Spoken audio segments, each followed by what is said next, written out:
La Gemara, Menachot, Lamed He, Amud Bet, 35b. Amar Rav Yehuda, קשר של תפילין צריך שיהיה למעלה, כדי שיהיו ישראל למעלה ולא למטה. וצריך שיהיה כלפי פנים, כדי שיהיו ישראל לפנים ולא לאחור. Alors nous avons le nœud de tefilin en arrière qui a la forme de la lettre Daled.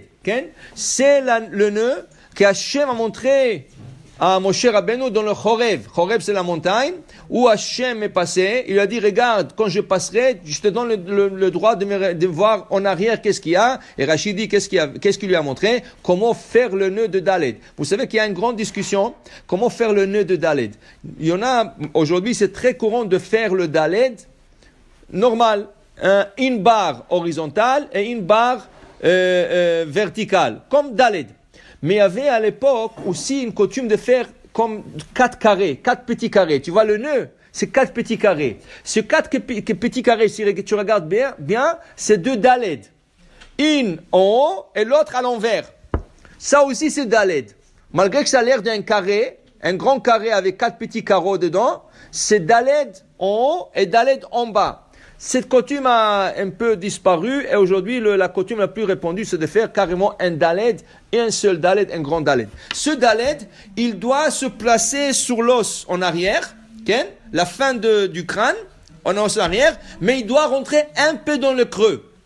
Dit la Gemara, selon Rav Yehuda, il est sur l'os, en haut. Pourquoi? Pour qu'Am Israël soit toujours en haut. Il est dans le creux pour qu'il soit protégé, comme si ils sont protégés dans le petit creux. Alors il faut faire attention que le Daled ne descend pas trop sur le cou. Si le Daled descend sur le cou, c'est pas kasher. C'est pour cela qu'il faut assurer que le tefilim du roche, ils sont de la bonne taille. Il y a beaucoup qui tirent le tefilim, c'est pas bon. Si tu tires le tefilim et tu dépasses la ligne des cheveux, c'est pas kasher. 1 millimètre que tu as dépassé la ligne des cheveux, c'est comme si tu n'as pas mis le tefilim chez le roche ce jour-là. Maintenant, qu'est-ce que les gens font? Ils tirent vers l'arrière. Mais si tu tires en arrière, le nœud, il va descendre dans le creux, complètement. Et là, c'est pas kasher. Alors vraiment, le tefilim de roche doit être à la bonne taille. La chose est que le tefilim sont en cuir. Et le cuir s'étend. Et avec le temps, ça devient plus grand. Alors chaque 1 an ou 2 ou 3, il y a quelqu'un à la synagogue, un sofer, un rabbin ou quelqu'un, dis-lui, est-ce que s'il vous plaît, vous pouvez m'arranger le tefilim? Des fois, le tefilim, comment? Oui, on peut t'enseigner aussi comment le faire et tu peux faire la mitzvah, pas de problème. Mais la chose est, si c'est jusqu'à que tu apprends, il faut que ça soit à la bonne taille, c'est ça? Maintenant, il faut faire attention que ça veut dire que quand tu fais le nœud, tu l'ouvres, il faut dire le Shem Kedusha Tefilin. C'est pas rien que le faire. Il faut le faire pour la Kedusha de Tefilin avec l'intention. Alors on dit quand on l'ouvre, on le serre, le Shem Kedusha Tefilin. Maintenant, il y a beaucoup que le Tefilin glisse. Alors ils veulent avoir plus grand. Le problème, c'est pas le tefilim. Les tefilim sont à la bonne taille, c'est leurs cheveux. Alors va te couper les cheveux. C'est vrai. Il y a des gens qui ont le cheveu très lisse. Et là, le tefilim, il glisse. Ou en avant, ou en arrière. Mais les tefilim sont de la bonne taille. Là, il vient chez quelqu'un, élargis-moi. Mais si je vais te l'élargir, il va rentrer dans le creux, c'est pas bon.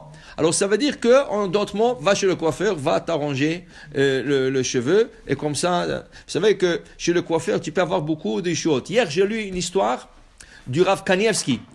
Quelqu'un en Bnei Brak, il est parti acheter et il était prêt à signer une maison. Il a acheté une maison à Bnei Brak, il était prêt à signer. Mais avant la signature, il a dit, je vais aller avoir une bracha du Rav Kanievski. Il est parti voir le Rav Kanievski, il a dit, voilà, je vais acheter une maison. Le Rav Kanievski lui a dit, est-ce que tu étais chez le coiffeur? Alors il lui dit, oui. Il dit, c'est bien que tu ailles chez le coiffeur. Top. Lui, il a dit, si le Rav lui dit qu'il faut aller chez le coiffeur, il faut aller chez le coiffeur. Il est parti chez le coiffeur. Le coiffeur le voit, il dit, mais tu étais là la semaine dernière, qu'est-ce que tu veux ton coiffeur? Tu n'as pas de cheveux pour que je te coupe. Il dit, écoutez, le Rav Kanievski m'a dit de venir prendre des coupes de cheveux. Alors je suis venu, tout ce que le Rav dit, pour la bracha, pour acheter la maison. Donc, il s'assoit, il commence à lui dire, mais pourquoi tu es parti chez Rav Kanievski? Il dit, voilà, je vais acheter une maison. Il dit, où? Telle place, telle adresse, telle... Il dit, éloigne-toi de cet immeuble, c'est un immeuble qui a que des problèmes. À la fin, il a été sauvé, il n'a pas acheté la maison parce que c'était une maison pleine de problèmes. Parce qu'il a été chez le coiffeur. Tu vois? Alors quand tu vas chez le coiffeur, tu peux avoir une histoire.